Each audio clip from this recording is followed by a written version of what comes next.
Do you believe in life on other planets? Dr. Edgar Mitchell says there is a worldwide conspiracy to cover up. Edgar Mitchell est né à Roswell. Edgar Mitchell is hitting the limelight. Dr. Mitchell, 77 years old, was on a radio interview in Birmingham, England. I mean, you realize this is the story of the century. I mean, that's better than a little bit of water on Mars.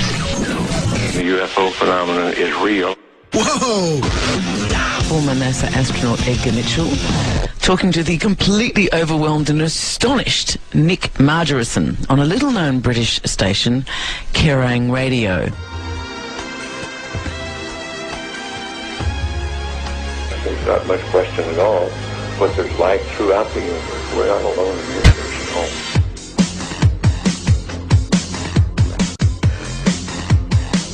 It is a real phenomenon. Astronaut Dr. Edgar Mitchell was on a radio show over in England, and he says that for 6 decades the government's been covering up the fact that aliens do exist. Petit homme vert. Et pour cause, les extraterrestres ne sont plus sur la Lune, mais ici, sur Terre, et depuis longtemps. A group of space enthusiasts are pushing President Obama to release government documents on possible close encounters with aliens and UFOs. Jim Acosta has the story. To believers in UFOs, the truth isn't out there, it's in there. So they're calling on President Obama to end what they insist is a government cover-up of the existence of extraterrestrials. Will you release these records? Will you release all documents? Documents they claim exist and prove there is life in outer space. President Obama is awfully busy these days. I know you think he has time for this? Well, I would say the fact that we are not alone in the universe is one of the more important aspects of our time. Former Apollo astronaut Edgar Mitchell, the 6th man to walk on the moon, told the National Press Club he's convinced. But there isn't convincing proof that's going to convince the entire world at this point. That is correct. That is what As for John Podesta, he's still sticking to his belief that the government knows more than it's telling about UFOs. He released a statement saying the government should open the files and the American people can handle the truth. For years, the U.S. government has had a standing policy. It would neither confirm nor deny the existence of UFOs. Their non-cooperation has been interpreted by many ufologists as evidence of a government conspiracy to cover up UFO sightings. Now, Sightings has uncovered information that provides another explanation for their silence. Many UFO sightings may actually be top-secret military aircraft the government doesn't want you to know about. When I first saw the UFO, it was directly overhead, moving incredibly slowly. The shape of it was half a triangle. And all of a sudden, over the hill, this enormous pattern of lights emerges. I was just in awe of what I'd seen because I didn't know what it was, and I'd never seen anything like it. Holy cow! There's no question that there have been sightings by military devices in space. And that gets us right to the UFO question. Are we dealing with a cosmic Watergate? Which I maintain that we are. What the hell was that? I don't know. It was neat. It was like leaving stuff behind it, wasn't it? For the past 25 years, the United States government, especially the Air Force, has been telling us these things don't exist.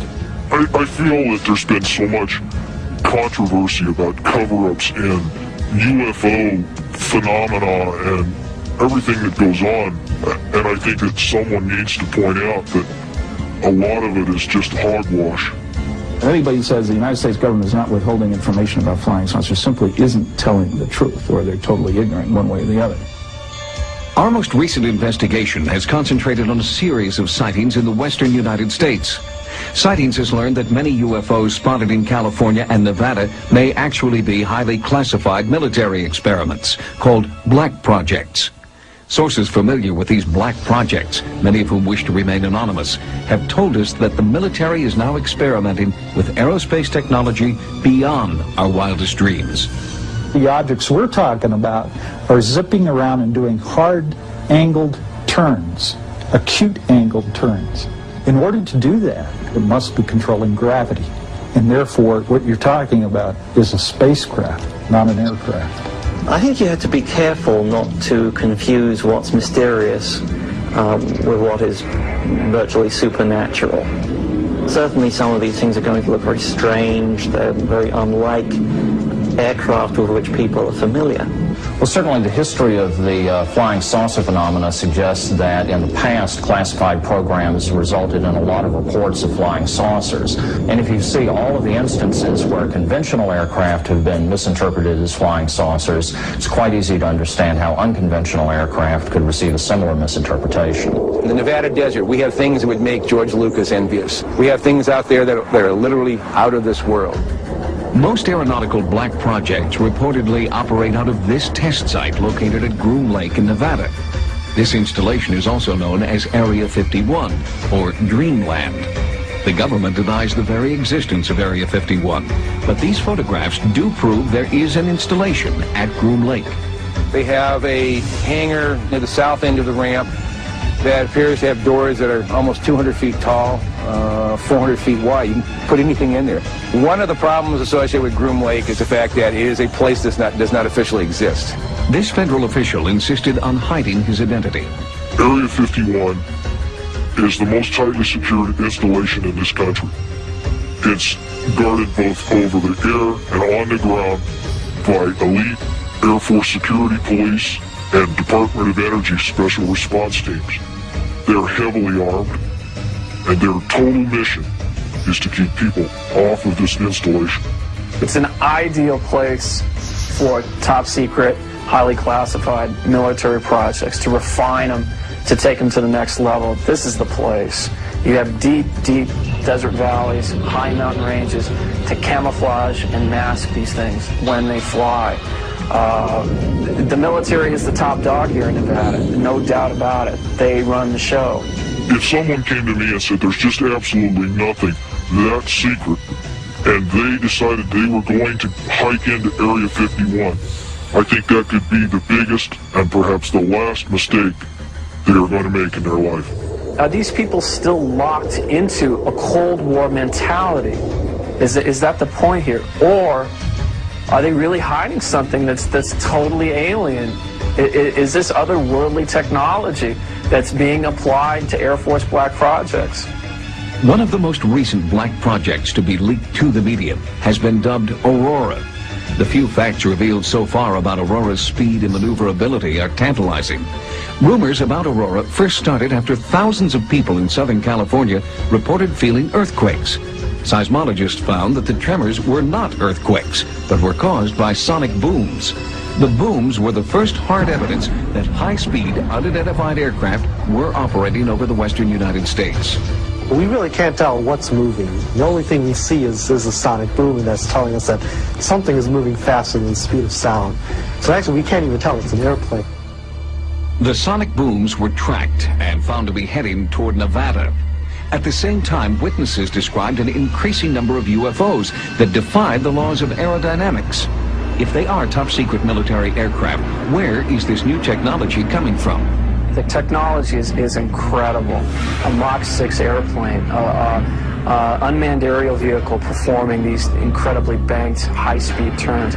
It boggles the mind. Yeah, I think it could possibly be something otherworldly or at least borrowed alien technology. I don't put that beyond the realm.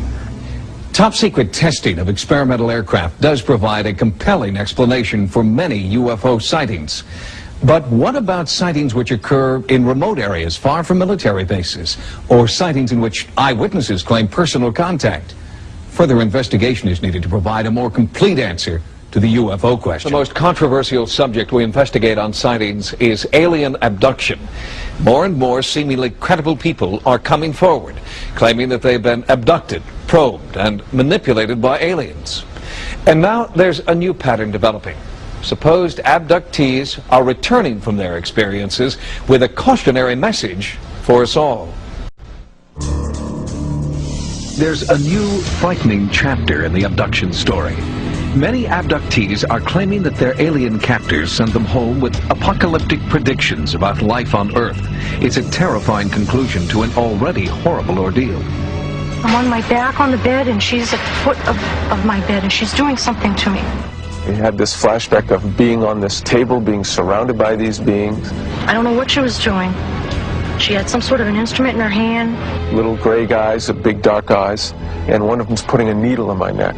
Until recently, the story would end there. But now abductees are returning with more than horror stories.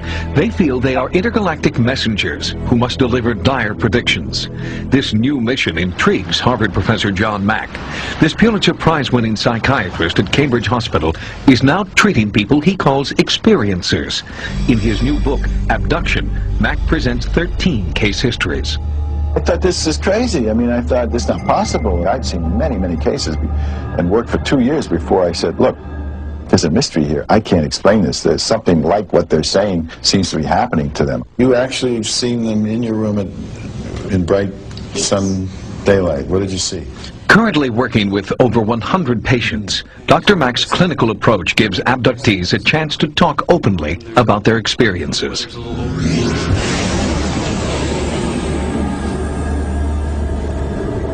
I would have experiences that were so real, that were so lucid, they were every bit as real as me talking to you now, and yet I would dismiss them because they were so out of context.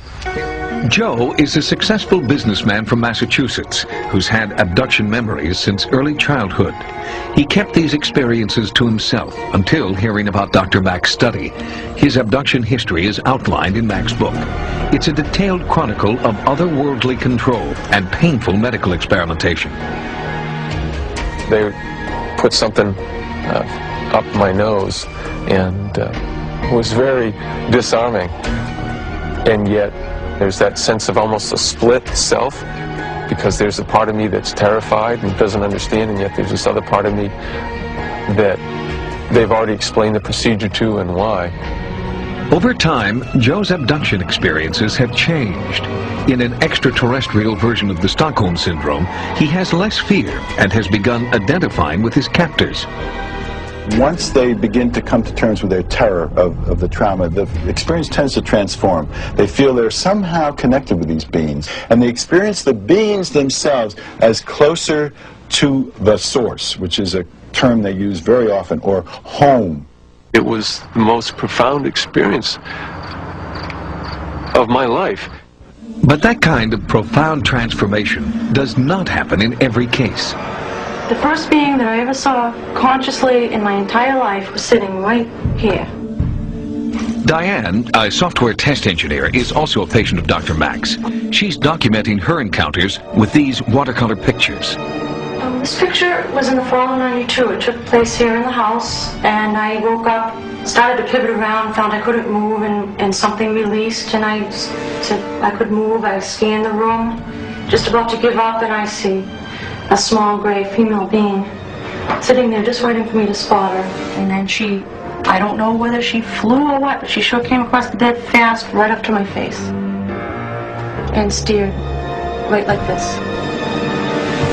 Although the experiences don't fit our notions of reality, there's no reason to believe that they're not telling the truth, or that something occurred to them that is real and they're telling it truthfully. To corroborate these personal beliefs, Dr. Mack searches for parallels among abduction stories. The most common thread, and ironically the most extraordinary, involves reproductive experiments. Sperm samples taken from the men by a cup put over the penis, some kind of vibratory energy that causes an ejaculation. Eggs taken from the women. Something is done between the egg and the sperm, which may be reimplanted in the woman in a subsequent abduction. Then that will be taken, the fetus will be taken from them at a later time. That's their experience. I flew out the window like a sucking, vacuumed out feeling with all the air pushed out of me. I ended up on a craft laying down on a table. And next thing I know, I see a child. One of those ugly little gray things is holding a child up. And I said, no, that didn't come out of me. At the end of that experience, I blacked out and came to standing on this platform. And I was not home anymore. I was somewhere else. I don't know where this was. I felt like I was on a ship. The emotion is so appropriate to a real experience. Dreams don't operate like that. Fantasy isn't like that. Trauma displaced from some of the sources isn't like that. It isn't just a traumatic story. It's a complicated, consistent narrative that operates clinically altogether like a real experience. The complicated, consistent narrative Dr. Mack's patients describe always has a beginning, middle, and most recently, the same exact ending. Before they are returned home, the abductees are warned about an impending apocalypse, unless all people on Earth drastically change their way of thinking. We are told that the human experience, the human race, as we have known it, is becoming, or soon to be, non-viable, not extinct. It can't survive. My own sense of it, and this is purely speculative, is that we are also being given a choice to change our ways. In other words, we were here to shepherd or steward the earth, or be responsible for a higher consciousness, and what we've become so far from the Creator, so distant from the source, that we have treated the earth like it was our property, and we are apparently a malignancy at a cosmic level now. The message is, wake up, grow up. The sandbox that you're littering is not your own. That you are not alone. That you don't need to feel the sense of isolation and separation that you have felt. That you're part of a bigger community. According to a recent Roper poll, 1 in 50 American adults exhibits at least 4 out of the 5 most common symptoms reported by alien abductees. That's a staggering statistic, because it seems to indicate that 2% of our adult population is experiencing something for which no one has a conclusive explanation. The variety of witnesses of UFOs is endless. They include military personnel from the Air Force, Navy, and Marine Corps, radar specialists, aeronautical engineers, airport traffic controllers, astronomers, FBI agents, state, county, and city police, pilots and crews from American, United, Eastern, Pan American, Northwest, Western, and TWA were also on the list of witnesses. Millions in the United Kingdom, France, Australia, South America, Mexico, and other nations around the world have seen UFOs. For 18 years, the late Dr. J. Allen Hynek headed up the Air Force investigation into UFOs, called Project Blue Book, and was acknowledged to be the world's foremost authority on UFOs. After amassing a computer bank of over 63,000 sightings, he states, "The UFO phenomenon is truly a phenomenon of our times. It is an extremely puzzling one and calls forth a wide spectrum of opinions. No matter what one may think about UFOs, no matter what one may believe about them, whether it is all nonsense or whether they represent something very, very real, 3 facts stand out, 3 facts which no one can deny. The first is that UFO reports exist. Secondly, that UFO reports come from all over the world. And the third is that many are made by highly responsible people, often scientifically trained.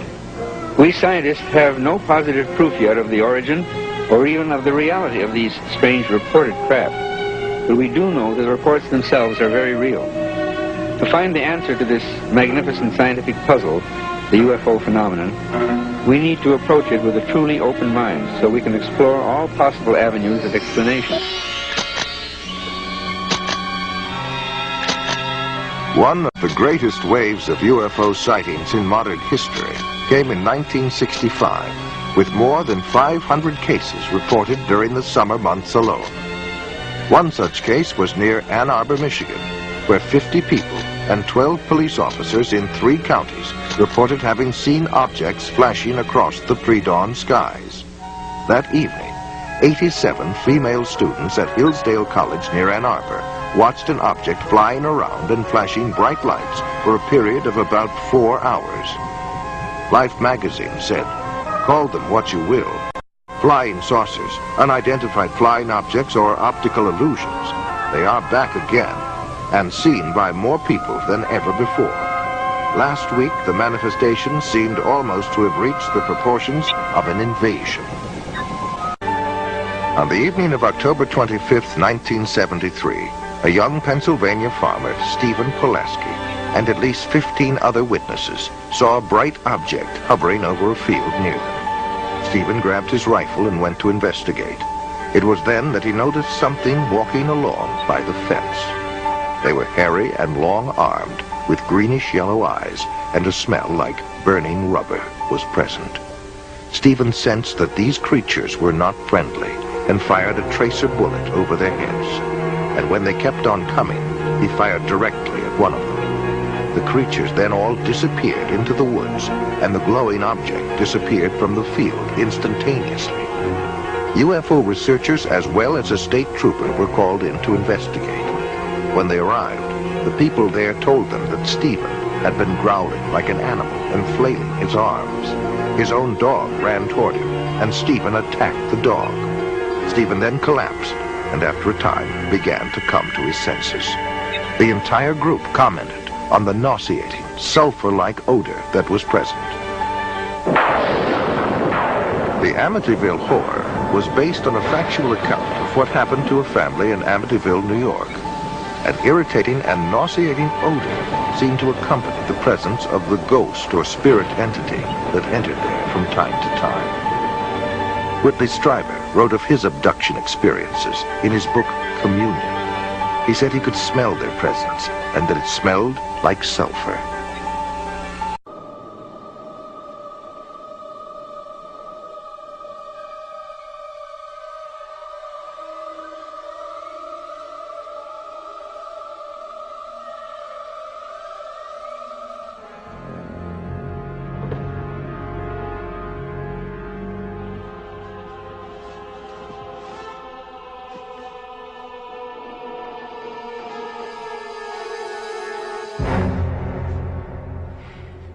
Someone there.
What's the matter, boss? What's the matter? There was something Come on. here. Shake it out. Come on. Very bad. What? That was a nightmare. What are you talking about? No, Dad. Huh? That was a nightmare. They had me, Dad. nightmares do that, you know, sometimes. I mean, if it didn't do that, then it wouldn't be a nightmare, you know what I mean? On October 11th, 1973, Charles Hickson and Calvin Parker were fishing when a strange craft descended and hovered near them. Parker passed out, and Hickson was paralyzed, but was able to continue observing what was happening.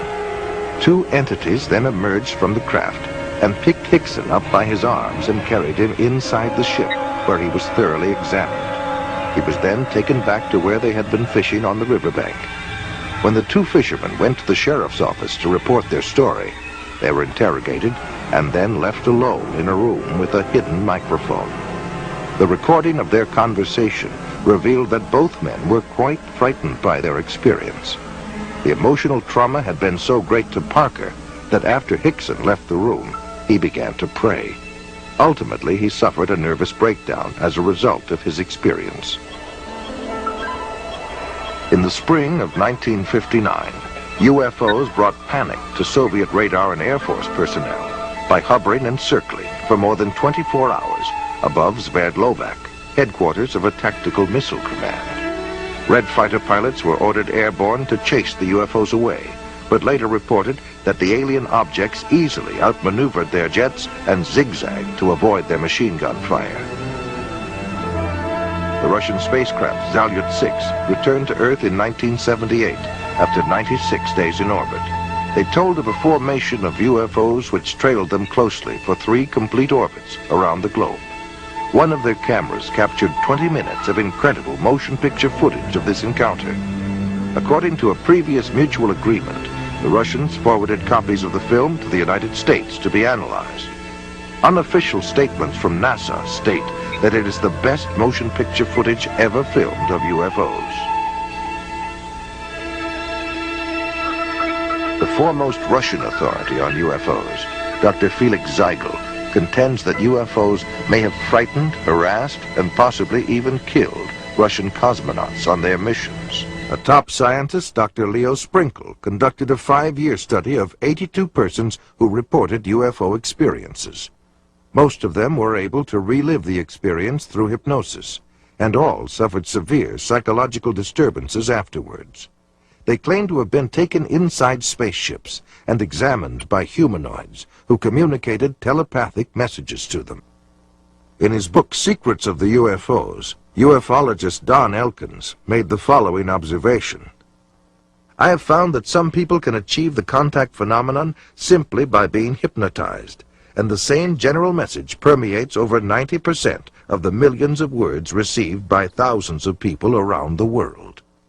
No one knows what hypnosis is. No one knows what goes on in the mind. It's an altered state of consciousness like yogis and witch doctors have been practicing. It loosens the normal connection between your spirit and your brain, and of course if the hypnotist can control you, make all kinds of suggestions, make you think things are happening that are not happening, make you think you have powers that you don't, experiences that you haven't, even implant memories. Other beings, if there are other minds out there, they could also do the same thing. Sir John Eccles, Nobel Prize winner for his research on the brain, describes the brain as, quote, a machine that a ghost can operate, unquote. What he means by that is your spirit operates your brain in a normal state of consciousness. In an altered state, reached under yoga, a TM, hypnosis, you have loosened the normal connection between your spirit and your brain, and that allows another spirit, other entities, other minds to interpose themselves and begin to tick off the neurons in your brain, create a universe of illusion. I believe that it's demonic. I think all of the evidence indicates this. Some people claim that by allowing themselves to be put into an hypnotic trance, they are acting as a channeling device in which the extraterrestrial being speaks through them. The following is an actual sampling of those messages.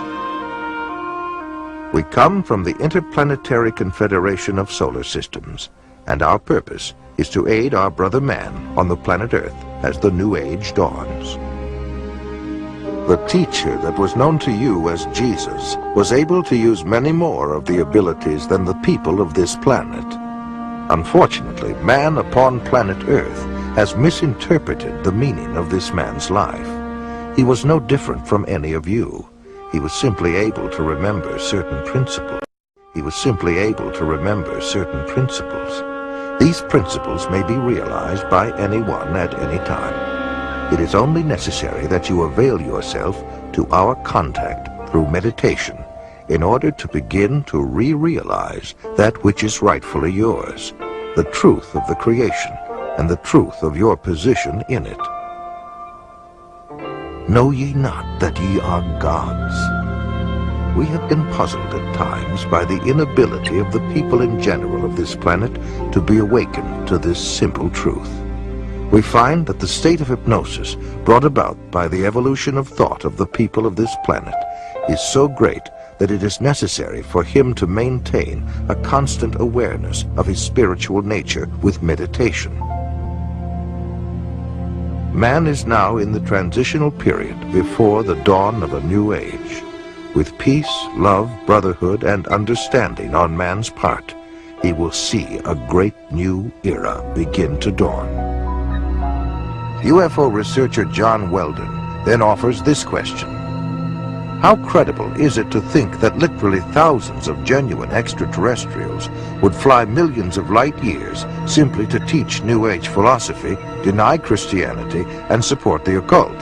And why would the entities actually possess and inhabit people just like demons do if they were really advanced extraterrestrials? Dr. Pierre Guérin, an eminent scientist associated with the French National Council for Scientific Research, concludes that UFO behavior is more akin to magic than to physics as we know it, and that modern UFO-nauts and the demons of past days are probably identical. The word demon in Greek comes from the root meaning knowledge or intelligence, implying that demons have access to knowledge and information denied to ordinary mortals. After what happened to me, the communion experiences, I decided that that might be a good idea to accept the idea of the devil just in case that's what I saw. If you look closely at the life of the world, you see the workings of evil in the world. There seems to be a sort of machinery behind it that is far beyond just the accident of human life. You can literally hypnotize a person, tell them that there's a cat in their lap, they will see it, they will hear it, purr, they will pet it and feel it. It's not physically there. You tell the cat to scratch them, you know, and bring them out of it. There are scratch marks on their cheek. A non-physical object, under the right conditions, can leave physical evidence. I think it's demonic. It's a spiritual power of some kind for which there is no physical explanation. You can't explain it with the laws of chemistry and physics as we know it. John Keel is a world-renowned expert on UFOs and has written numerous books and articles on the subject. A self-described agnostic, he made this statement. Thousands of books have been written on the subject of demonology, which is the ancient and scholarly study of monsters and demons. The manifestations and occurrences described in this literature are identical to the UFO phenomenon. Victims of demonic possession suffer from the same medical and emotional symptoms as the UFO contactees. I would say I was assaulted by something from the unknown rather than possessed by it. I hope that I was never possessed by it, although there are those who might disagree with it. And I don't think it was something out of craziness. If it came out of my mind, it came out of a part of my mind that is universal to us all. Like Stryper, there are thousands of others who have also sensed something evil and demonic. Something is here, probing people, inspecting them, planting thoughts in their minds, and manipulating their bodies. I do know from different things that are still occurring within my body that I'm still being visited. The United States Printing Office issued a 400-page publication entitled UFOs and Related Subjects, an Annotated Bibliography. The author was the senior bibliographer for the Library of Congress, Miss Lynn E. Cateau. During her research, she read over 1,000 articles, books, and other literature. She summarizes her findings in the preface of the bibliography. A large part of the available UFO literature is closely linked with mysticism and the metaphysical. It deals with subjects like mental telepathy, automatic writing, and invisible entities, as well as phenomenon like poltergeist manifestations and possession. Many of the UFO reports now being published in the popular press recount alleged incidents that are strikingly similar to demonic possession and psychic phenomenon that have long been known to theologians and parapsychologists. This document was compiled for the United States Air Force and is now in the Library of Congress. Dr. Jacques Vallée has addressed the United Nations on UFOs and was the model for Lacombe in Steven Spielberg's Close Encounters of the Third Kind. He is the author of 8 books on UFOs and has been widely recognized as the premier investigating scientist in the realm of UFO research. In his book, Messengers of Deception, Vallée says, an impressive parallel can be made between UFO occupants and the popular conception of demons. And in his book, Confrontations, he writes, the medical examinations to which abductees are said to be subjected, often accompanied by sadistic sexual manipulation, is reminiscent of the medieval tales of encounters with demons. He also made this statement, I believe that when we speak of UFO sightings as instances of space visitations, we are looking at the phenomenon on the wrong level. We are not dealing with successive waves of visitations from space. We are dealing with a control system. And he states, UFOs are the means through which man's concepts are being rearranged. They are engaging in a worldwide enterprise of subliminal seduction. Jacques Vallée, at least at that time when he wrote that book, was an agnostic. Interesting that he comes to basically the same conclusions I do as a Christian from my research. And he said about UFOs, they're real, but they're not physical. They're messengers of deception. And this was based on his research of about 20 years.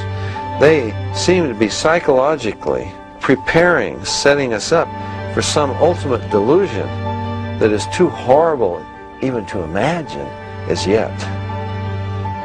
I would agree with that. Dr. I.D.E. Thomas is one of a long line of Welsh preachers. He is currently the senior pastor at the First Baptist Church of Maywood, California, and has authored several books which have enjoyed wide circulation. In his book, The Omega Conspiracy, Dr. Thomas explains the phenomenon of unidentified flying objects and offers an explanation that could identify the beings who operate them. As incredible as his explanation may sound, let us regard the ancient saying of Heraclitus, who 500 years before Christ said, because it is sometimes so unbelievable, the truth escapes becoming known. The answer to all this and the clue to this cosmic riddle may be found in the ancient book of Genesis. And back there in chapter 6, we are told of a very amazing and bizarre event. The sons of God saw the daughters of men and saw that they were beautiful, and they lusted after them. And then we read they married them and sired children from them. For the past 1,500 years, most scholars, including evangelical scholars, have interpreted the sons of God as the good sons of Seth, and the daughters of men as the wicked daughters of Cain. They've adopted that interpretation because the other one is so bizarre and outlandish. The ancient interpretation, and in my opinion the correct one, is that the sons of God were demonic beings or fallen angels, and that they came down to earth, they lusted after the daughters of men, they married them, and produced this amazing progeny, this hybrid progeny of the Nephilim. And the very word Nephilim does not mean giants. It comes from the root Naphal, fallen ones. The early Christian fathers in the first 4 centuries, men like Irenaeus, Tertullian, Ambrose, for 400 years they knew no other interpretation except that the sons of God were angelic beings. Josephus, the cosmopolitan Jewish historian, says the same thing. We read in the book of Job that when God laid the foundation of the earth, the sons of God shouted for joy. Obviously, the sons of God could have not been created. If this was a case of just mixed marriages between good men and wicked women, it is surprising that God should have issued the fire of judgment that he did. God took this stern action of wiping out the human race. Now, the only family that were left intact in order to re-establish, repopulate the new world was the family of Noah. Noah, we are told, was perfect in his generations. The word perfect does not mean, in this case, morally perfect, because we know from the story of Noah, and especially what happened after the flood, that Noah was not perfect. What it means is like a lamb for the paschal sacrifice, that lamb had to be without blemish, physically pure, without blemish.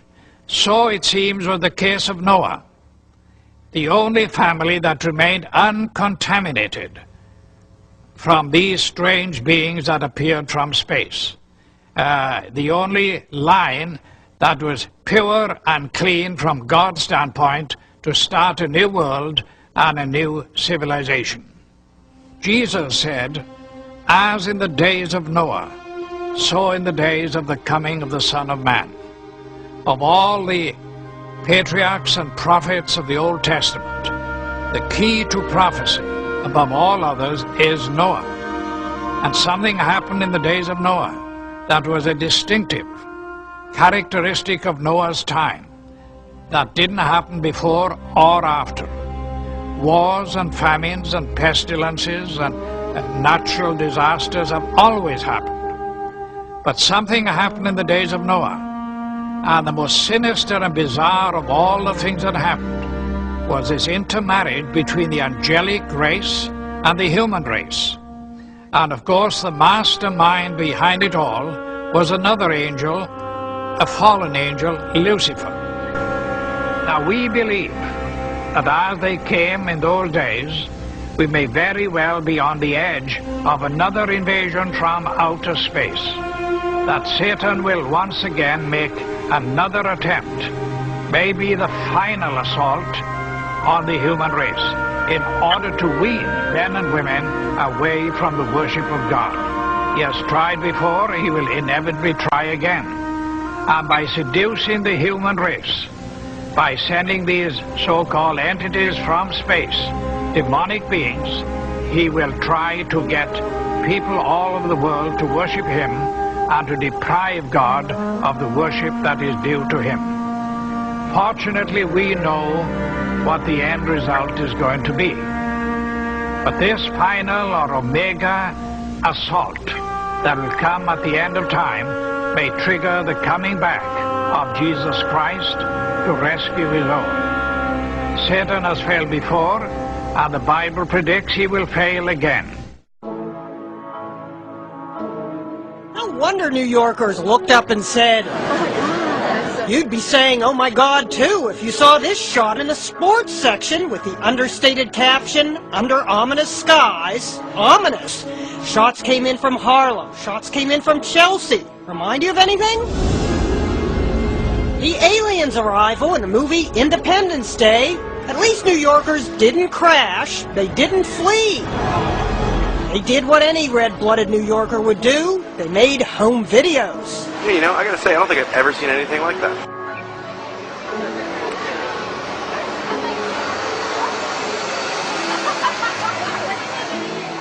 The scriptures must be fulfilled.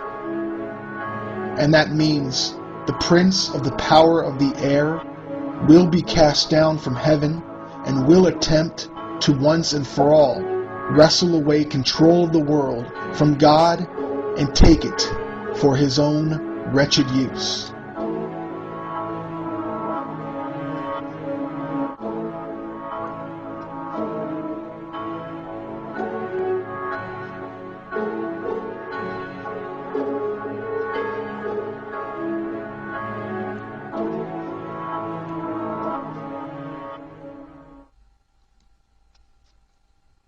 To the UFO enthusiasts, if you haven't yet stopped to consider not just merely what the nature of these beings are, but more to the point, their intentions, if you have not yet considered this at its core to be a spiritual question, then you have clearly rejected the relatively scant physical evidence that we have available to us. For these manifestations in the air are, up to this point, only that.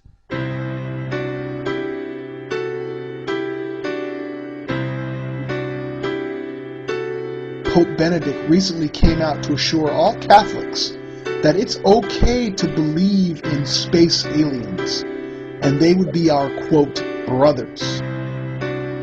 But what the Pope is hoping for is that his followers will not ever set their eyes on the Word of God, for they would find a dire warning against this blasphemous and satanic lie that can be found in 2 Thessalonians chapter 2, verse 11, where we are told that God would send forth a strong delusion, which would likely fool a vast majority of the world, educated and uneducated, God-fearing and atheist alike.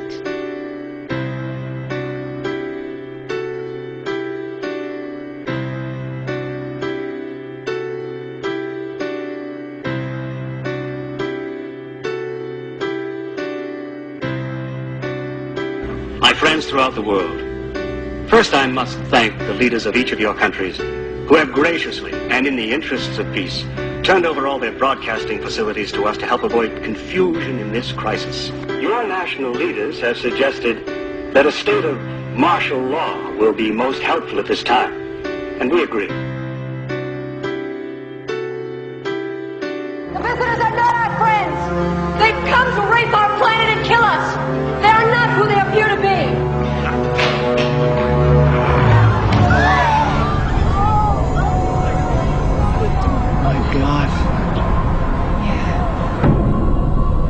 Abduction is now a common theme in movies and television. According to a Roper poll in 2002, 1 in 5 Americans believe that abductions have taken place. For the so-called abductees, the memories of what they say they have experienced are deeply traumatic. Between 6 and 8, I would assume. Okay. They're fairly intense, or? Yeah, they're very close together as well. Right, okay. 4 years ago, Kelly Carr was a mother and housewife with no interest in spaceships or aliens. Now she's using technology to reconstruct images of her own encounter. It does give the idea of the lights there, but, you know, the brightness of the light, it gives a good impression, except that the colour doesn't seem right. Kelly's account starts in August 1993. My husband and I were driving up to my girlfriend's place in Monbulk, which is in the Dandenong Mountains. We were driving on Belgrave-Hallam Road, and it was just on dusk. I saw what I thought was round orange lights in the field. It looked unusual to me. Later that night, retracing their route home, Kelly noticed something else unusual. It's about a kilometre or so in front of us, about twice the height of the treetops. We could see this object, which at first I thought was a blimp. It had the shape of a blimp, but it was light. As we got closer to it, the light seemed to sort of separate, and it was actually these a row of round lights, and they were orange. It appeared like there was silhouettes standing in these round orange circles, like people, but you could only see the black outline. Well, I just said to my husband, look, there's people in there. And the minute I said that, it shot off to the left of us. Within 1 or 2 seconds, it was gone completely. About a kilometre or two further down the road, as we kept driving, I came across what, at least what I thought, was a screen or a wall of light across the road. And my heart started racing, and the adrenaline was sort of pumping through my body, and I'm thinking, we've just seen this back down there, we're in for, you know, a close encounter. Then, the next instant, nothing. We seem to have actually covered a fair distance that I don't even remember covering. It might have been possibly close to a kilometre that I don't remember actually travelling. There was no light. There was, you know, there was nothing blocking the road. Kelly says it wasn't until weeks later she remembered actually getting out of the car that night. And I saw that there was another car that had pulled up 100 metres down the road. Then I walked around the front of the car to where my husband was standing on the other side, and we started walking across the road together. As we were walking across the road, I looked down and I saw that the other people were getting out the car and starting to walk as well. So I was quite happy that there was other people there who were seeing the same thing that we were. And we walked up along here to where the fence is. Right out in front of us is this huge craft. I was totally awestruck, you know, it was science fiction coming to life. There wasn't any fear then, it was just all total awe. We stood here, I guess side by side, my husband and I, for about 30 to 45 seconds. Then this tall dark being just appeared in front of the craft, and he was followed by about another 7 or 8 that appeared straight behind him. I felt this energy go through me. It's like nothing I've ever experienced before in my life. It was like some sort of low-level frequency that came in waves, but it was so dense that I could actually physically feel it going through my body. And that feeling absolutely terrified me. It was like, I can't even explain the horror that I felt just feeling this. And I began screaming. The minute I did, the eyes on these things lit up and they came charging across the field. Halfway across, they split up into 2 groups. Some headed off down there and the rest came directly towards us. I felt this blow to my stomach, and the next thing you know, I'm back here somewhere on the grass. It literally lifted me off of my feet. And I thought I was going to die. I thought if I don't get up now, I'm going to pass out and I'm going to die. I'm not going to come back to consciousness, you know. So I pulled myself up into a sitting position, and when I sat up, I couldn't see anything, and it was like there was just black in front of my eyes. I want you to try stretching it down a little bit as well. Kelly is not the only one who saw these images that night. For the first time ever, independent witnesses have given the same account of a close encounter. Even though Kelly has never met Jane, Glenda and Bill from the other car she saw, she has seen the sketches they drew for UFO researchers. They've drawn the same circles of light around the top of the craft with these blue lines coming down, ending in a semicircle on the ground. They've actually also drawn a tripod underneath, which was something I didn't see that night. It becomes very clear then that we were all looking at the same thing and that it wasn't your average saucer-shaped craft. And basically the second party were able to draw sketches of the beings very similar to the ones that I had, and they're not your usual little grey things that are, you know, media propaganda. I found a small red-coloured equilateral triangle underneath my navel, which I guess in reality provoked only a minor curiosity at the time. It was oddly geometric, and I did wonder, you know, how something like that could get on me that looked like a burn without me feeling it. At UFO conferences, where Kelly is now a keynote speaker, she adds strength to her own story by showing photographs of physical marks left on one of the other women. We're all left with triangular marks under our navels, but the ones that were marks that were actually photographed, the first one came from Glenda, which is it's a series of 3 small red dots along the inner thigh, and both Jane and Glenda were marked with these dots. I wasn't. Glenda had a ligature mark around her ankle, which is quite severe bruising. It looked like she'd been strapped down to something. UFO researchers have also reported finding physical traces of the site where all witnesses said the encounter happened, particularly in relation to where the craft landed. Inside that semicircle was actually a triangular formation of 3 points spaced 6 metres apart, which correspond with the tripod that was drawn underneath the girl's craft. To this day, Kelly still doesn't know exactly what happened to her that night. I tried a little bit. Her most vivid memory is the fear that she felt. That's very good. It's finally come out to what I'm looking for. And I think a lot of people, you know, might have experienced the fear in a nightmare when you're being chased or something like that, and it's a terror that you feel that, you know, sometimes can wake you up or whatever, but it's absolutely horrifying when you're dreaming it. And that's exactly what I was feeling while I was totally awake. That sort of terror, actually having to feel it while you're conscious and physically awake and feel it as a reality, is like a living nightmare, like a nightmare come to life.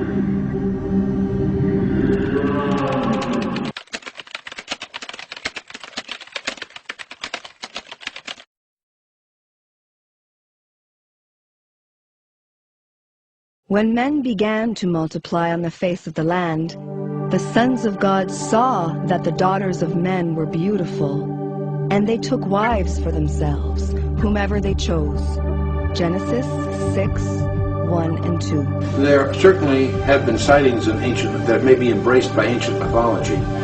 The idea that the modern sightings might have a relationship with the ancient Nephilim events of the Old Testament is conjecture on the part of some of us as scholars, but I think it would seem to be consistent with the remarks of Jesus himself. As Jesus himself said, that as we get to the end times, he says, as the days of Noah were, so shall the days of the Son of Man be. Now what he might mean by that is simply that it was business as usual until the judgment came, and that's what many scholars would infer. But there are many scholars that believe the text implies even more than that. In order to understand what Jesus meant, we need to understand what the days of Noah were like.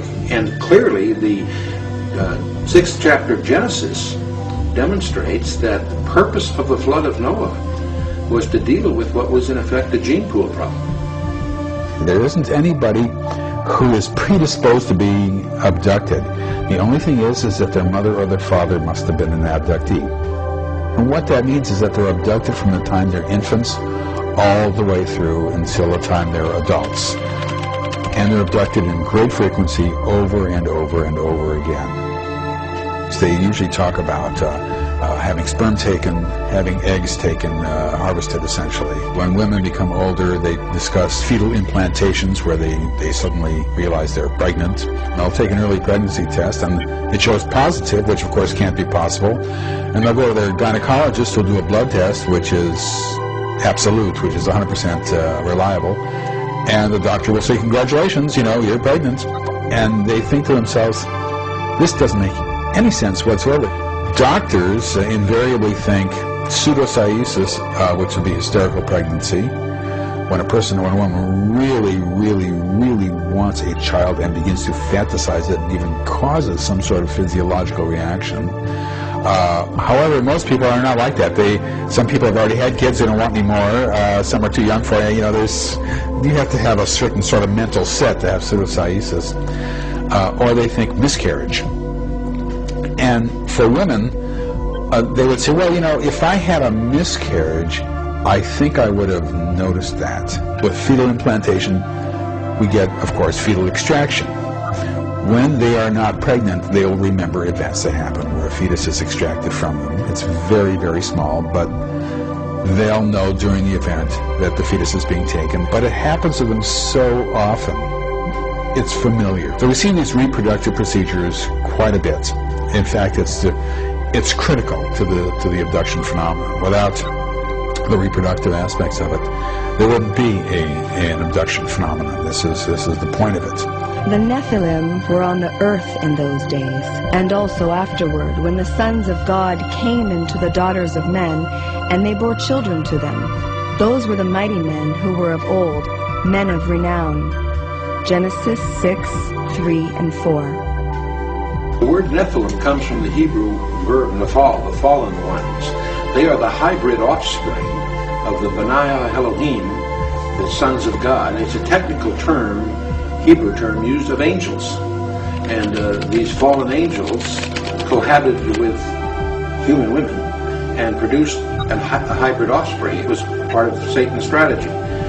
This view of Genesis chapter 6 and all of that is not free of controversy today. However, that is the view that was embraced by the ancient Hebrew sages.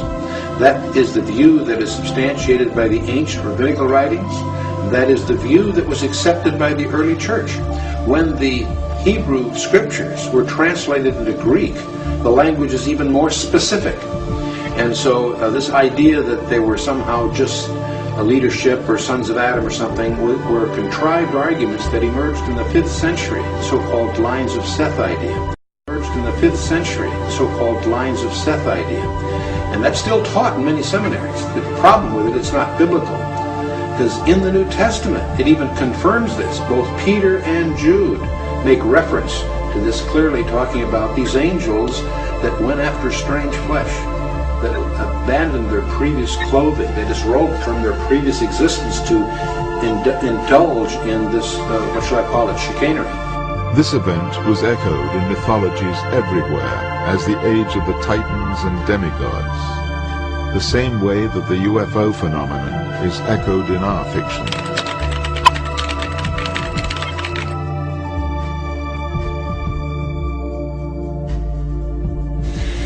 When we study the passage in Genesis 6, we'll notice that one of the distinctives of Noah was that his genealogy was unblemished. And the Hebrew word there is tamim, which is used of physical defects. In other words, one of the reasons that Noah was picked, probably many, but one was that one of his distinctives was that his genealogy wasn't contaminated by these goings-on. It would appear that the strategy of Satan was to introduce this as a means of corrupting the human line to preclude God's plan of redemption through the Messiah, which had to be a kinsman of Adam. The parable of Jesus that I count as foundational for Satan and evil is the one where Jesus says the kingdom of heaven is like a man who owned a field and sowed good seed in it, had his servants go sow good seed in it, and then by night an enemy came and sowed weeds in the field and then went away.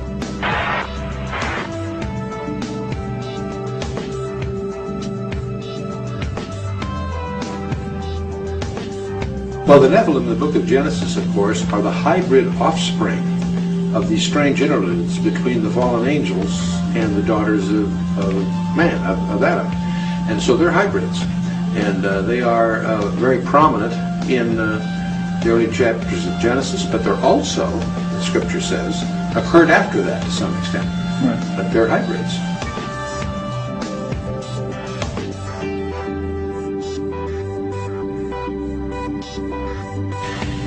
As we study the passages in the Bible that describe what we call the end times, it's interesting that one of the characteristics that shows up in Daniel 2 is that it says they will mingle themselves with the seed of men. The prophetic dream of Nebuchadnezzar gives us an astonishing detail concerning end times. Scripture indicates that the last government of earth will be a hybrid government, iron mixed with clay. And where you saw iron mixed with miry clay, they shall mingle themselves with the seed of men, but they shall not adhere to one another, even as iron is not mixed with clay. Daniel 2:43. Now, in order for them to mingle with the seed of men, the they have to be something other than the seed of men. So it's just a hint, but it's a profound hint that somehow in the end times there's going to be again some kind of commingling, some kind of intrusion into the genetic DNA makeup of people that's going to be a contaminant that will be part of the end times. And that's why there's so much scholastic interest in this UFO business, in the abduction narratives and reports, and we may very well be being plunged into a period of time about which the Bible says more than it does about any other period of time in history, including the time of the Gospels when Jesus walked the shores of Galilee. When people are abducted, as part of the procedures, they will sometimes be taken into a room and they will see containers. And in each container there's liquid, and in the middle of the liquid there's a tiny fetus floating. Later they'll be shown babies. Small, odd-looking babies, as they will report. Their babies don't look right. Physically, they're phlegmatic, they look like they're sick, they're not bouncing babies that are grasping and gurgling, they're silent, they almost look like they're half dead. They also have unusual features. People say they look like they're sort of half human, half alien. They're odd looking, yet they look sort of human. My colleague Bart Hopkins says that they called them hybrids originally, and that's a name that's stuck.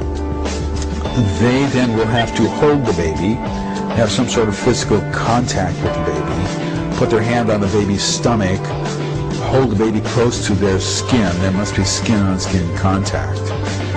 Oftentimes, when the baby's a little bit older, they're required to feed the baby. Sometimes they'll be brought into a room, this is now men and women, where there will be what looks like 2-year-olds, 3-year-olds, 1.5-year-olds walking around. And they're required to play with them, have contact with them, and we see these toddlers when they're 4 years old, 5, 7 years old, 9 years old. They're already children, young children at that point. People describe them as adolescents. They describe them as young adults. They describe them as adults. And they don't describe them as older adults so much. By the time we see them as adolescents, we see them involved with the abduction phenomenon. Performing tasks, they have jobs to do, they're part of the world of abductions, going about their business, doing what's required of them. Let's remember that when Jesus briefed 4 disciples in his confidential briefing on his second coming, he opened his discussion and he closed his discussion with the urgent admonition, let no man deceive you.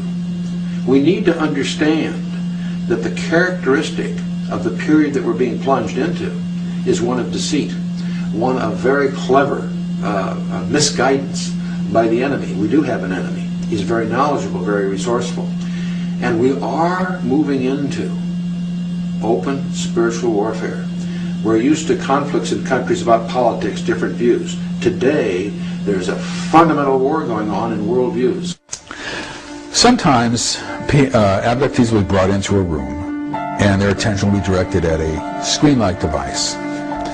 And the person will hear a voice in their minds saying, can you tell the difference between us and you?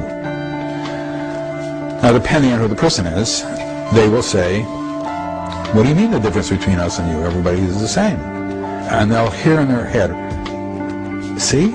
Isn't that wonderful? Isn't that beautiful? Pretty soon in the future, we will all be together. You won't be able to tell the difference, and it will be wonderful. Some will be able to tell the difference. Some would say, well, yes, this one here looks like you, and this one here looks like us. At that point, they will say, well, you know, there will be a difference, but we will all be together, and you're one of the lucky ones. You can tell the difference. Most people won't be able to. The key fact here is that they're all saying, in the future we'll all be together.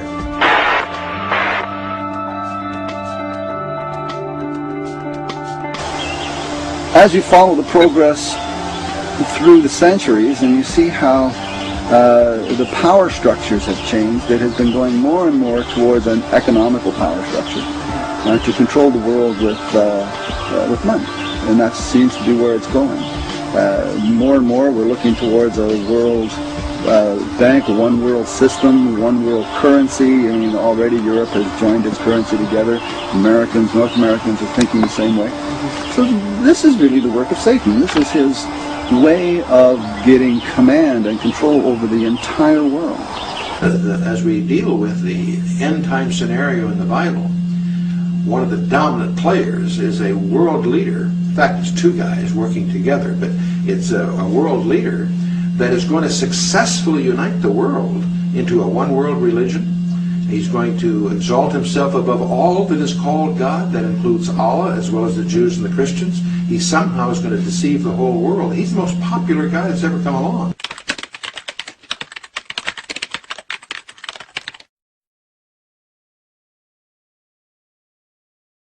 There are experts that have studied the scripture that believe that he could very well have an alien connection or even be one himself.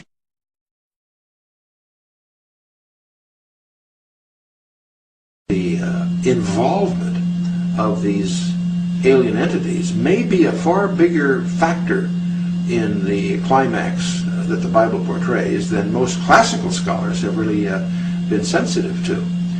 7, go ahead.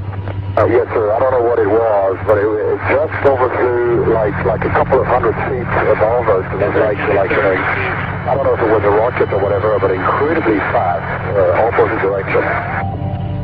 In the opposite direction? Yes, sir. And the time was, 2107. It was too fast to be an airplane. Okay, thank you. Houston 986 Boston Center. Center maintain flight level 18. Okay, thank you. Houston 986 Boston Center. Center maintain flight level 180. Down to 180, yes, sir. 986. Houston 986. You see anything like a missile in your area, perhaps off to your right? Take a good look, but I don't think if it's going that fast, I probably won't get a chance. We just saw Swift go by a little bit.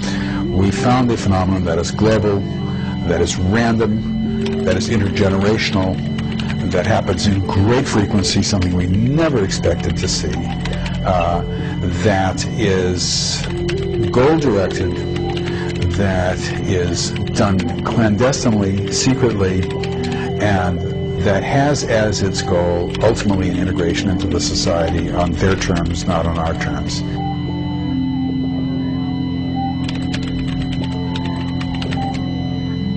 And I think that there's not a lot we can do about it, unfortunately.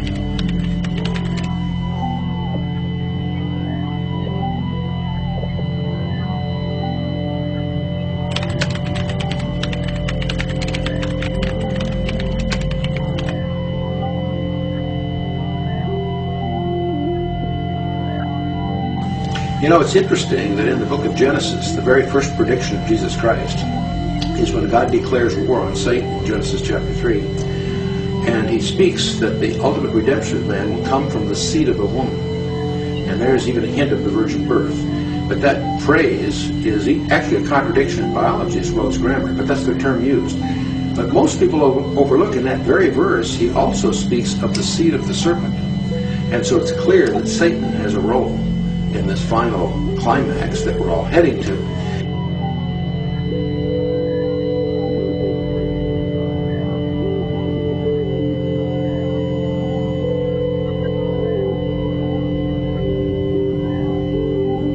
What we think is going on here, because eggs are taken and sperm is taken, that they are joined together in vitro.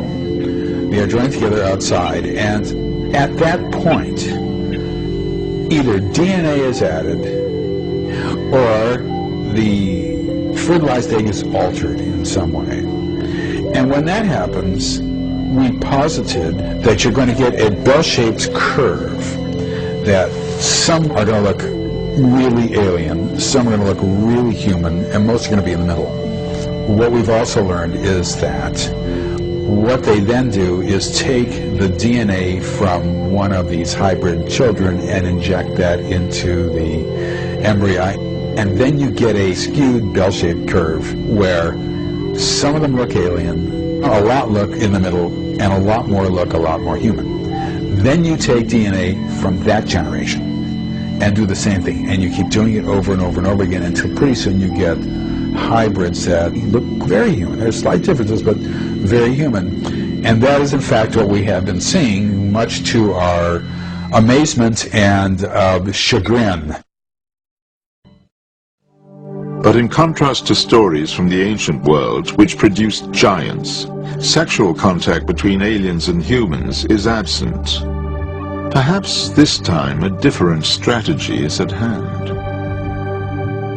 I now believe that this is a kind of integration program into the society. As a program, it is being done for a reason. It is goal-directed. It had a beginning, a middle, and it's got an end. They are doing this for a reason. That's critically important to understand. Not only that, this is clandestine. It is secret, and it is secret for a reason. I've been involved with studying UFOs and abductions for over 40 years, and it was always kind of thrilling and exciting. Now it's depressing and fearful, and it's not something that I enjoy hearing. As an academic, you're required to examine that data to see whether it's true or not, and if it is true, to go where the evidence leads you, even though you might kick and scream while en route, and I have kicked and screamed en route. But as an honest academic, you're required to do that. And as a historian, you're required to do that especially. And that is where it has led me. And it has led me into areas that I don't want to go. Not only that, it's embarrassing to talk about this. I understand how completely insane it sounds. I am fully aware of my words, of what I'm saying, and the effect that this has on people. Oh, this is just nuts. And I understand that. But in order to be academically honest, I must say it nonetheless, even though it puts me in a very bad position. I just wish that other people in the scientific community would at least learn a methodology of studying this phenomenon. They haven't done that, and it's not going to happen, from what I can tell. I mean, I can't tell the future, but the chances of that happening are very remote now, because we have looked at every conceivable kind of psychological explanation, and none of them. Lo estamos viendo en el FLIR. Es un objeto luminoso. Lleva rumbo contrario a nosotros, pero no nos deja. Está 2 millas atrás de nosotros.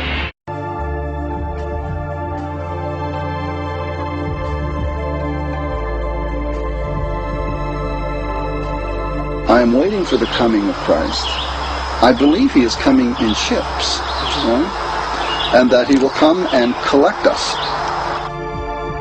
For the Lord himself will descend from heaven with a shout, with the voice of the archangel, and with the trumpet of God. And the dead in Christ will rise first. Then we who are alive and remain will be caught up with them in the clouds to meet the Lord in the air. And so we shall always be with the Lord.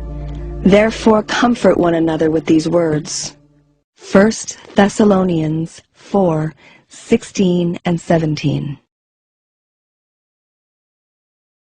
This prophesied collecting event could be understood as a mass abduction. Satan and his chosen hybrid may villainize the coming Messiah and deceive the world they rule by misrepresenting him. Concerning the world leader, Scripture states,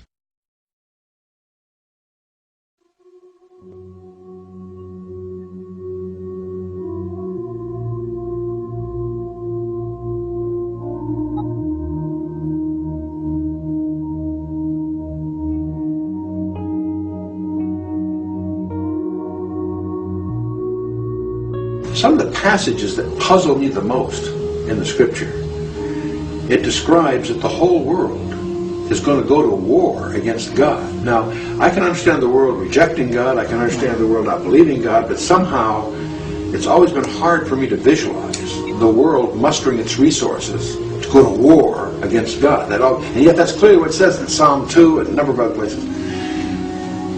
But you know, suddenly I can begin to understand how this might happen, because there are many people that believe that there are already aliens among us conspiring with the government, whatever, and they visualize these as being the good guys. They're here to help us. They're here to give us advanced technology. There are people that really have this kind of attitude.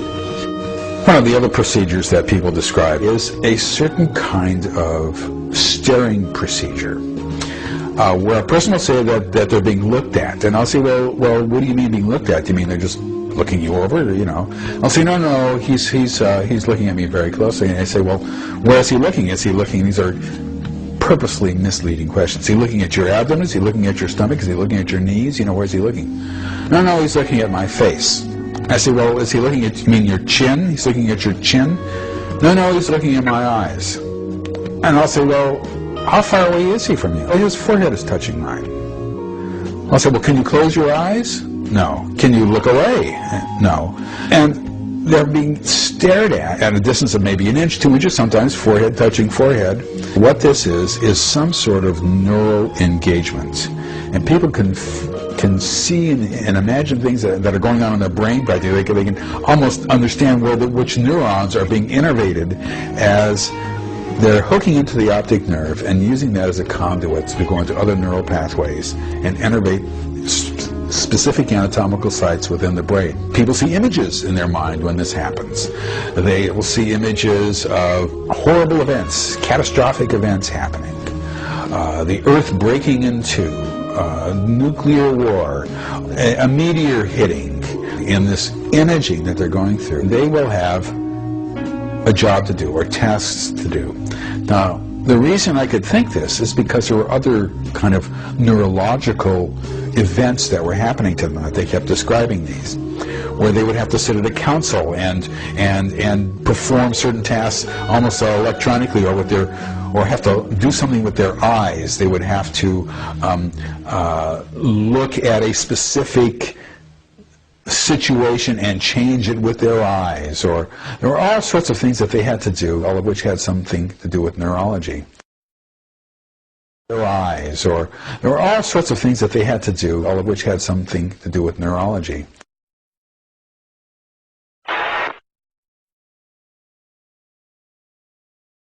I can begin to see a scenario which we sometimes call good cop, bad cop kind of thing, where Satan's emissaries pose to be our friends to help prepare us for the bad guys who are coming. And I can visualize the whole world being deceived in taking up arms against God, thinking that they're being led by their friends who are actually Satan's emissaries.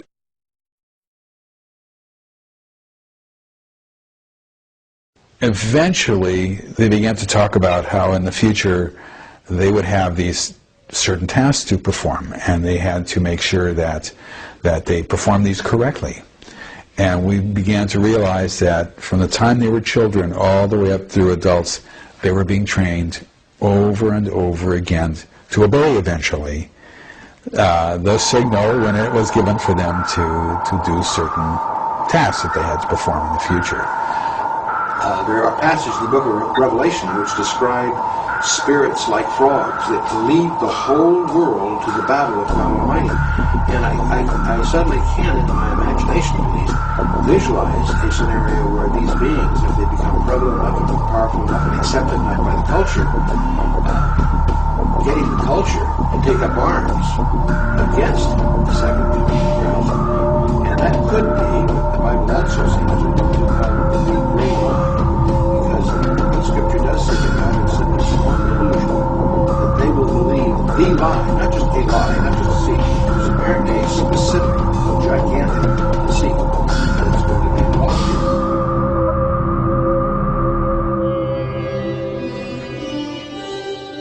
here. The big lie, I think, that's coming is that Satan has got to fool the world. He's got to lie to the world, got to make them believe that the one who is coming, Christ, the Son of God, is some sort of alien invader who is coming to take over the world.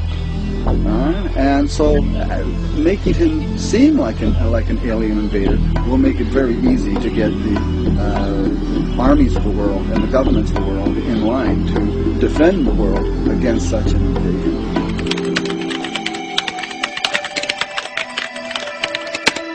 Our differences worldwide would vanish if we were facing an alien threat from outside this world. Why would the armies of the world fight Christ when he came, right?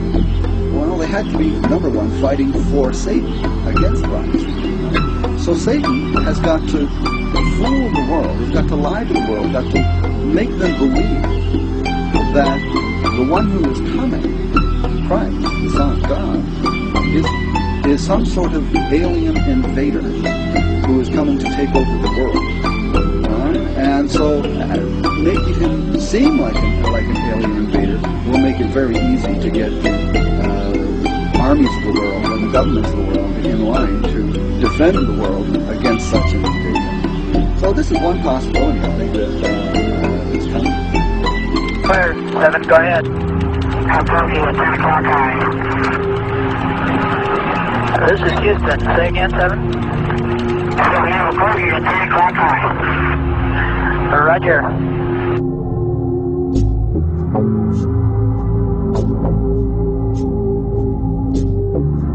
This is the valley of Megiddo, north of Jerusalem, where good is to triumph over evil in the final battle of this cosmic war.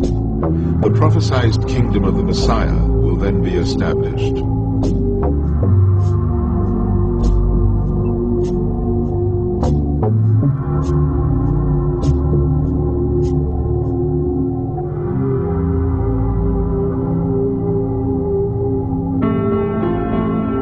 Every culture sees the same phenomenon through the filter of its own paradigm.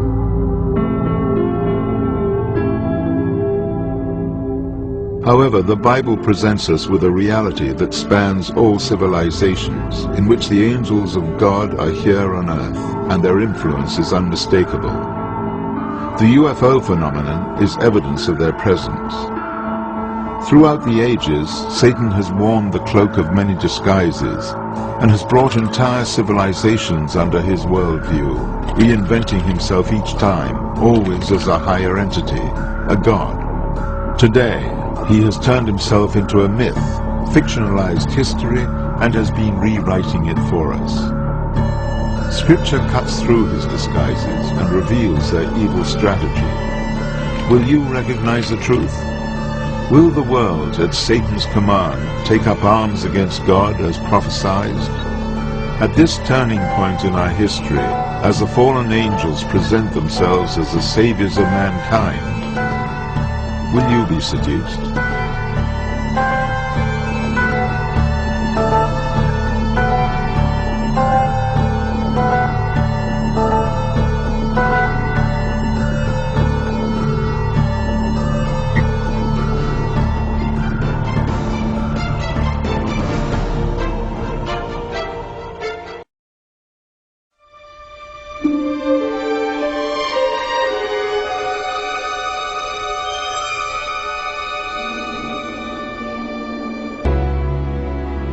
Next question is, when aliens interact with humans, they bring a message for mankind. Chuck Missler talks about in his book how whenever these guys show up, they don't have a cure for cancer, they can't solve all of these different problems with humanity, they don't bring superior scientific technology or anything. They want to talk about what?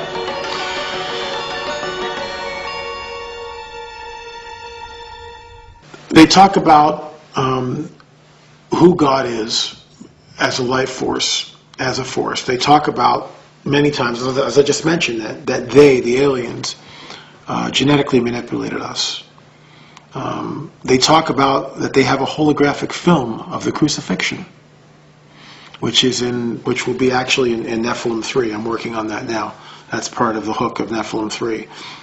In the book, the first book, Nephilim, it talks about the protagonist is in Area 51, and he's deep underground in this secret room, which really has its basis of that is in Bob Lazar's story, where apparently Bob Lazar, for those of you who don't know, quick update is that it's a man who allegedly, supposedly worked at Area 51 and handled and saw UFO craft and handled the element that is responsible for making the crash fly. Now, whether that's true or not, who knows? There's another UFO guy, Stanton Friedman, who doesn't believe a word of it. I say that to say that that he talked about, Bob Lazar talked about a room in which he would spend no more than 20 or 30 minutes, and in that room were a series of documents, and they were unlike anything he'd ever seen. They were almost like, as he turned the page, it would be like cellophane, but you would actually see three-dimensional pictures, and it was like it was the alien Bible. It was alien literature, talking about, they had pictures of like ancient civilizations and how they had come here and how they had genetically manipulated man and all this stuff. And it's always the same thing. Art McKenzie, the protagonist in Nephilim, poses the question to one of the skeptics in book 1 and says to him, I echo your words, why come a gazillion miles to tell us that Jesus really wasn't the Christ, and that he really wasn't the Son of God, and that the work of the cross was unnecessary, which is what they tell us. Why not give us the cure to cancer, or end world hunger, or start global peace, something, do something destructive? Why attack that?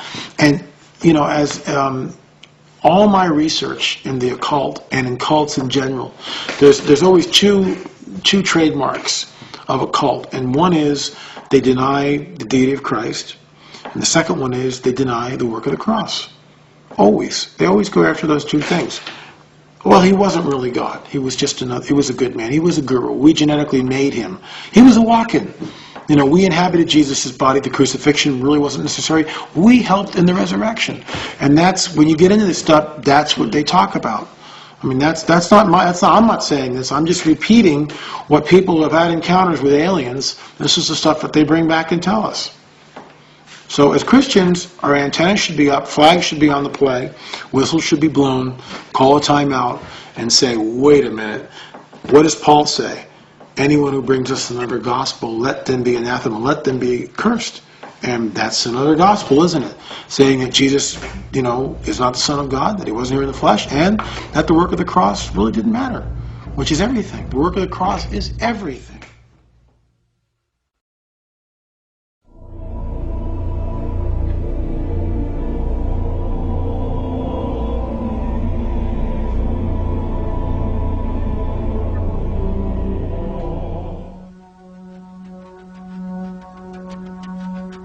Now, incidentally, in the 1940s, when they conducted Gallup polls, they had sections on UFOs, what is a UFO, and it was usually categorized as secret American technology or secret technology from another country or something like that. There was never a category that said it was, races from another planet. But by the 1950s there was, and you can almost find on a graph that the amount of people that now believe that there is life elsewhere in the universe has increased by about 10% per decade. And what's happening is our culture is changing as a result of two things: evolution, particularly cosmic evolution, if you want to call it that, and science fiction. In fact, the Gallup polls in the recent years show that in most Western countries, between 70 to 80% of the general population believe that there is extraterrestrial life somewhere out there.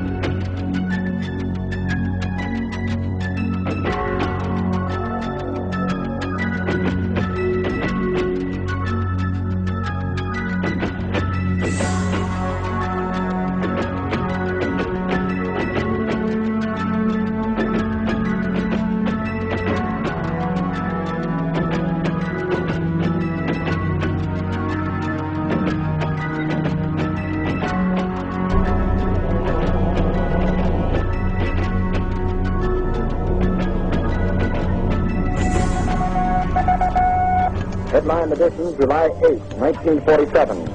The Army Air Forces has announced that a flying disc has been found and is now in the possession of the Army.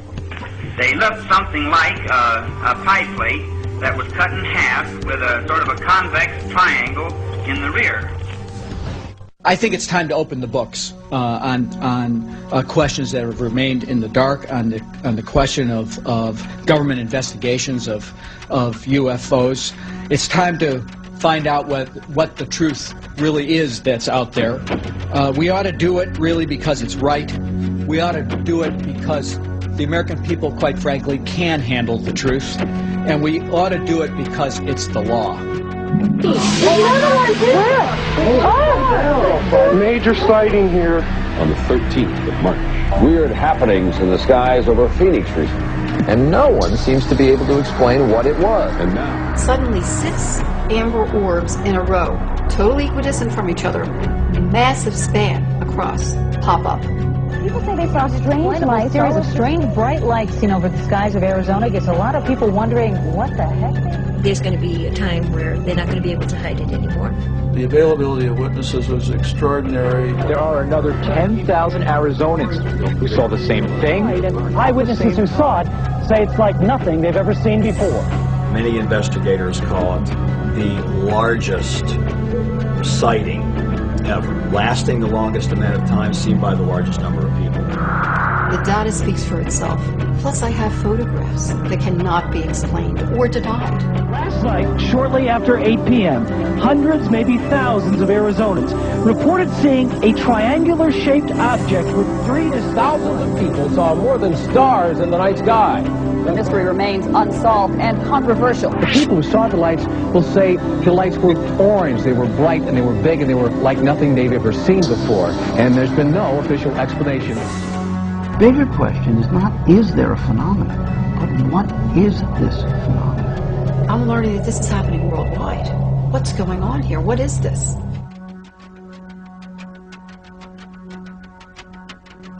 Mexican Air Force pilots capturing on videotape what are said to be 11, count them, 11 UFOs, unidentified flying objects. They are officially that. Bright objects, some sharp points of light moving quickly across the sky. The tape called historic by some. Members of the Mexican Defense Department saying it's the first time UFOs have had the backing of any country's armed forces. Now, a group of activists calling on the United States government to end what it says is an embargo on the truth about extraterrestrial life. What is that thing on your screen? With us now from Washington is Stephen Bassett, founder and executive director of the Extraterrestrial Phenomena Political Action Committee. Last time he was here, he was running for Congress, was unsuccessful in that venture. But I will ask you today, sir, the Mexican government, the Mexican military says, hey, we took these pictures, these are UFOs. What was that, you know? This is significant for two reasons, Shepard. One, this is released by the Defense Ministry of Mexico. This is a message being sent to the United States government that Mexico and many other governments are losing patience with our government's intransigence in ending this embargo. Other messages have been sent by France in 1999 with the Cometa report, and by the United Kingdom when they released a substantial number of documents regarding the Bentwaters case in 2000. Many countries know about the extraterrestrial presence, but they deferred to the United States with regard to the timing of when disclosure would take place, but they're simply losing patience. How do we know this, by the way? Well, we know it by paying attention. I've been following this now for 10 years. We call it the politics of disclosure, the disclosure process. Hundreds of government witnesses in this country have come forward, and other governments are putting pressure on our government. The media hasn't covered it thoroughly enough, Shepard. If it did, it would learn about some of the things I'm mentioning here, and also learn about thousands of other videos and photographs that have been taken over Mexico by Mexican citizens. There's absolutely no question about that, and his number, thousands, is accurate since 1991. Thousands of pictures and videotapes of discs, but never anything like this, taken by such sophisticated cameras on board military vehicles. Oh, there's been plenty of... But not as clear and widespread as this, and government confirmed in this way. I'm just saying that these are unusual in that Oh, no, way. it's happened many times before, but this is the first time it's been released. Believe me, there is evidence like this in the archives of every major first world government in the country, but they release this publicly in a news conference in Mexico City. That's the difference. Studies have been done that, quote, clearly indicate the likelihood of an extraterrestrial explanation. But there are people sitting out there, I'm hoping there are millions of people watching at the moment, who are saying, this is nutty. Why, you know, why do we even talk about such things? The polls show otherwise, Shepard. CNN, Time, Reuters polls, last 10 years, consistently, 50% of all Americans believe the extraterrestrial explanation accounts for these sightings. Up to as many as 90% of Americans believe the government is outright lying. The polls are unambiguous. Year after year, the same thing. In fact, if you could talk anonymously to people, even in Congress, probably 50% of members of Congress already convinced that the extraterrestrial presence explains this phenomena.